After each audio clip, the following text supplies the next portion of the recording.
2年之前啦，都聽過你提及過啦，你仔仔曾經係學校係懷疑佢係 SEN，係懷疑啫，未係都係㗎，因為佢係佢唔識講嘢啊嗰陣時，咁係語言發展遲緩嘅，咁都係一個SEN 嘅學生，但係就唔係話自閉症嗰啲，不過佢係根本都係有特別學習需要嘅，因為 SEN，咁佢要特別做語言訓練啊，同埋要都話佢跑得唔夠快喎，都有嗰啲嘅跟進嘅，當其時。身為一個媽媽啦，聽到話我個仔仔有呢一個SEN 嘅需要，咁當其時你嘅心情或者諗法係點樣？其實我又覺得佢好似冇乜嘢㗎，咁唔講嘢啫，佢又唔係好蠢啦，佢又知我咩反應㗎喎，點解會係特別學習需要咧咁？但係又因為咁咧，我又幾開心，因為咁樣政府又俾咗好多幫助嘅，睇醫生啦，跟住又有見社工啦，又有語言訓練師、語言治療師咁樣啦，咁再要咧佢有好多講座，同埋教你點樣去做家長，點樣去了解小朋友嘅諗法啊，佢發脾氣係為乜啊？你要點樣去做？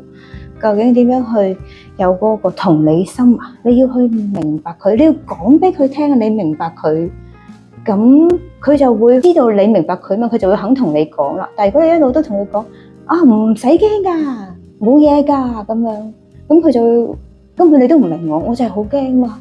你點解同我講唔使驚啫？你都唔明我驚啲乜嘢，咁你要講俾佢聽啊，係喎，你好驚喎，咁而家我哋一齊去面對啦，咁樣你係要同佢同行嘅咁樣，咁佢就會肯接受你而同你講，就唔會話同佢講佢都唔明嘅，佢淨係叫我唔使驚啫嘛，我就係好驚，咁點咧？咁好啊，咁你覺得做咗呢個靜觀運動之後啊，對你要面對同小朋友之間嘅溝通上面會唔會有所幫助啊？幫助會係反而了解到自己其實我自己都會發脾氣。我都係會嬲，即係除咗佢脾氣控制得唔好啦，咪小朋友啊嘛。其實我自己都會有脾氣嘅問題，我都會對住佢發脾氣好嬲咁。咁反而有一次真係咧，我自己發脾氣好嬲，咁我同佢即係鬧咗佢啦，咁喊啦，咁最後尾我哋靜咗落嚟啦，佢冇喊，但係其實我哋嘅關係係冇好咗嘅，即係只係佢冇喊啫，冇再唔開心啫。咁我反而係放低咗佢俾屋企人，咁我走咗去跑步，我喺度諗，跑步嗰時靜咗落嚟，喺度諗，頭先我做咩咁嬲鬧佢？其實我哋嗰時佢哋一齊玩遊戲，咁其實要合作嘅嗰個遊戲，電子遊戲嚟，咁佢又唔行，我又唔行，咁兩個喺度合作唔到啦，咁鬧交啦，咁小朋友就唔識講，我淨係識喊，咁我又覺得。跑步嗰時就諗，其實我咁嬲做咩啫？我就係想同佢玩，想開心啫。點解玩到鬧晒交嘅咁樣？同埋嗰個遊戲其實係佢知道我中意玩，陪我玩嘅。咁我就諗翻之後就覺得，我自己唔好啊。其實合作唔到，大家都合作唔到啊，唔係淨係佢啊。點解我會將嗰個情緒擺咗喺佢度？咁我諗完翻去之後咧，我跑完步翻去，我就即刻同佢講：媽媽做得唔好。其實頭先係因為阿仔。佢想我玩，佢知道我中意，所以揀咗嗰個遊戲，諗住我開心嘅。點知最後尾係變咗鬧交咁樣啦。咁我覺得係我唔好，咁我同佢道歉咗之後攬佢啦。咁佢又係啊，其實我都係想你開心先同你玩嘅咋咁。咁跟住就發覺佢肯同我講多，即係其實媽媽都唔係淨係一嬲就鬧佢咁樣，係啦。咁佢就會知道原來都肯講嘅，或者我靜咗落嚟咧。係啦，佢自己都有時都係靜咗落嚟之後，佢會講翻俾我聽。頭先做乜嘢咧？咁樣。即係你覺得喺靜觀運動裏邊，對你同小朋友之間嘅溝通有呢啲嘅幫助。係啊，會自己讓自己多啲反思，諗翻係啊，同埋會將件事要係啦，應該點咧？唔好一開始就責備佢或者批判佢。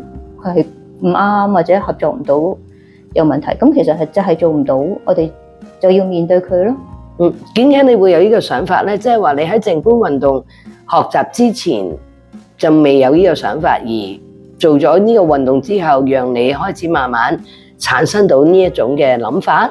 係一開始應該都係會覺得就係唔啱咯，呢個就係有問題咯，唔好啊咁樣，但係唔會覺得其實件事喺度唔好，其實有原因，我哋應該要諗下究竟點解發生嗰件事，係咪？呢個都係你即係練習咗靜觀運動之後，先會有呢一個嘅想法嘅。係啊，之前一路都會覺得佢就係佢唔好咯，唔啱，問題就係喺人。咁又真係幾好喎，嗬！即係喺個運動裏邊，唔單止提升到自己嘅身體對身體嘅覺知覺察，仲可以讓自己對自己嘅諗法或者自己嘅想法做法都有所改變啦。咁你覺得咧，呢個改變對你嚟講帶嚟一啲咩嘢嘅好，或者有冇啲咩嘅唔好咧？例如你同個仔嘅關係會好咗，同丈夫嘅關係會和諧咗。會肯攞出嚟講啊！哦，即係大家會容易啲攞出嚟溝通。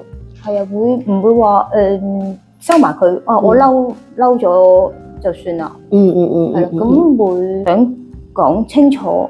我係諗緊啲乜嘢？我希望佢都知道，唔係淨係我自己自己嬲，你冇用噶嘛。或者根本其實我自己嬲，根本就係唔可以話唔應該嬲嘅。但係嬲咗，咁我哋要諗方法就係改善佢咯。佢就係呢個就係個痛點做得唔好嘛。